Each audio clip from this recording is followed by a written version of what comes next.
At eto na po, pauwi na tayo ng Laguna. Ituturo ko naman sa inyo ang sakayan. Kung ako po ang tatanungin, mas okay po na mag-bus na lang kaysa mag-UB Express. Pero depende na po yan sa inyo kung saan kayo komportable. Sa mga nagtatanong kung saan kami galing po kami ng San Jose del Monte, Bulacan.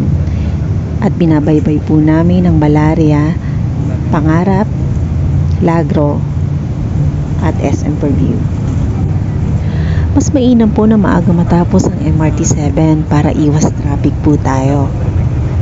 Sa aking obserbasyon, wala masyadong traffic ng ganitong oras. 2:00 kami umalis sa aming pinanggalingan.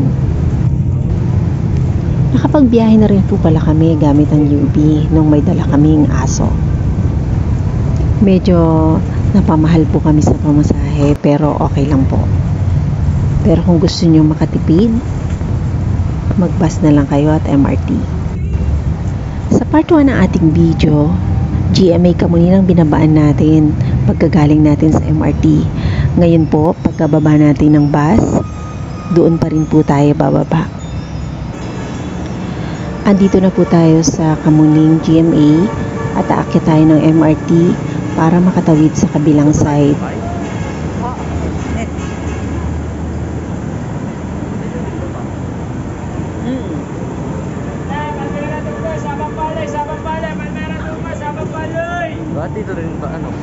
Kailangan po natin ng maraming energy dahil medyo matarik ang ating aakyatin.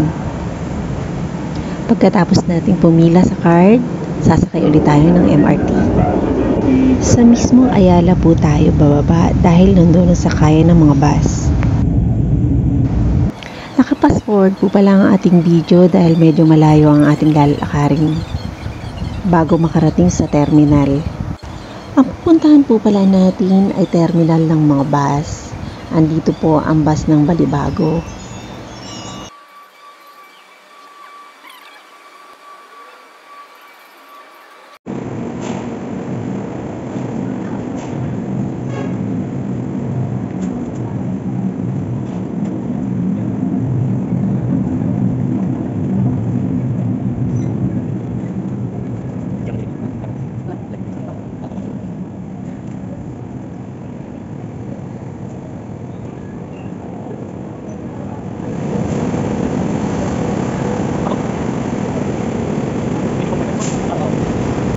Kailangan po pala natin magpa-load ulit sa ating card.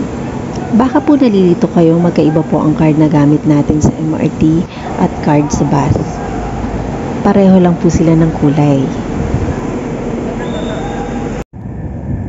Sana makatulong ang video kong ito para sa mga bago lang ulit mga magko-commute. 5:30 po pala kami nakarating ng Balibago Complex. Ang bilis ng biyahe. Salamat po sa panonood.